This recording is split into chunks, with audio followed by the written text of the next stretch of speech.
is walking enough to really get into shape? What's going on, guys? It is Ethan J coming to you guys live from this video. I hope everything is good for you on the other side of the world. So it's been 7 days and I've completed the 7-day challenge of doing 2,500 steps. And here is the results and the truth of what I've learned while going under this challenge, going through the process of seeing how my body would respond. Since then, disclaimer before I start this, these results are skewed. So they're based off of just my body. I'm 5'7". I'm a South Asian male, born in Canada. So for me, the results might vary from someone else. But what I can tell you is this. For me, on average, the steps took about, let's take a look, about 4 hours and 10 minutes. I would burn on average, like today's day was abysmal 640 calories, and it took 4 hours to do that, which is insane. 16 kilometers. So here's the truth. There's some positives and some negatives with long distance walking. The positives are you can really enjoy it and it feels like meditation after a certain point. It's super stress relieving. You feel really good. You feel really calm. The only issue is if you're living in a northern country, right now it's January the 7th, it's freezing outside. So you have to bundle up and put on a bunch of gear, right? And pretty much look like you're a robber just to kind of be warm. But the benefits are immense because I feel like once you can get over that, you can feel the calmness and the clarity and the dopamine from just being at peace. And yeah, that was kind of the benefit of walking. So if you like that Zen vibe and you like to, get away from your problems, then dude, walking is for you.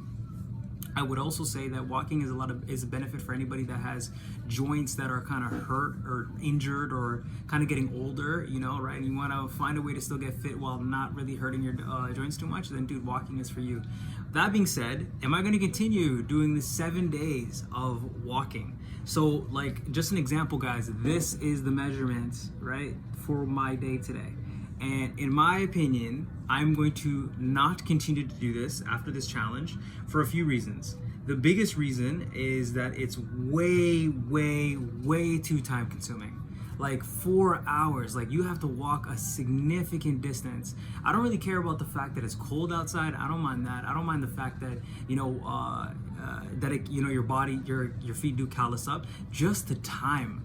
You realize how time consuming it is just to be able to go from one area to another area. And I map out all these areas around my neighborhood and I got to go from like one intersection down to pretty much another part of another part of town and then make their way and they come right back. And it's like, dude, the time, 4 hours. So that's the big thing for me for why I'm not going to continue to walk 25,000 steps. But here is 25,000 steps in 7 days.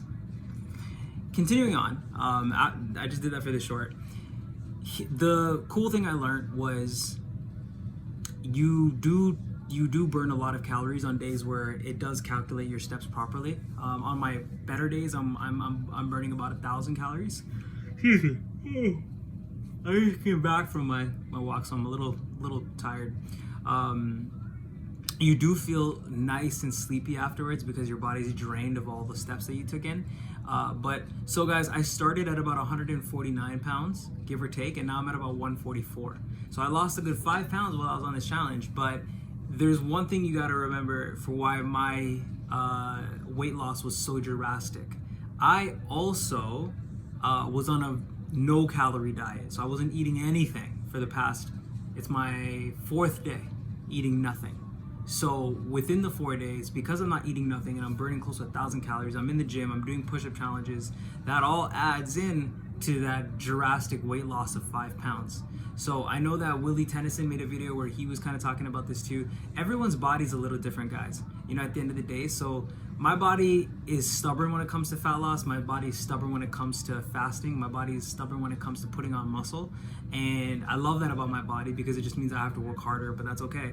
But the one thing I did have to learn was this type of training for the time that I'm putting in really might not be the best investment for me. So I'm going to reduce my walking to about 10,000 to about 12,000 per day to make sure that I just hit what I need to do. I'm going to add in my skipping as I usually do, my 1 hour of my treadmill, and that's going to be my cardio for the day. So that way I maintain a leaner physique, and that's what I'm going to do moving forward.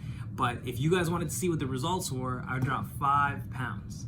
5 pounds in the past 7 days, which is pretty insane. So yeah, Now guys, if you guys like this content, like these videos, and like the stuff that we're doing on this channel, we're doing fitness challenges to try to see how we can get in shape and what works and what doesn't. Today's challenge was testing long distance walking for a repetitive consecutive amount of days. I did the 100,000 step challenge back on December 30th. So if you want to see that, please check that out. December 31st actually. So we're getting on the rhythm with these challenges. So now I'm gonna get a little bit more creative and a little bit more fun. Now that we got walking out the way, I think the next step is to really kind of ramp it up and put on a more intense type of training. So let me know what your thoughts are for the next challenge, and hopefully I'll be able to implement what you guys got going on in the next one below. But here is walking 7 days straight, 25,000 steps. Here's the results. Here's what I got. Do you think it was worth it? Do you think that is something that you could see yourself doing? Tell me your walking stories down below. And of course, guys, as always, like, comment, and subscribe. I'll catch you on the next one. Peace.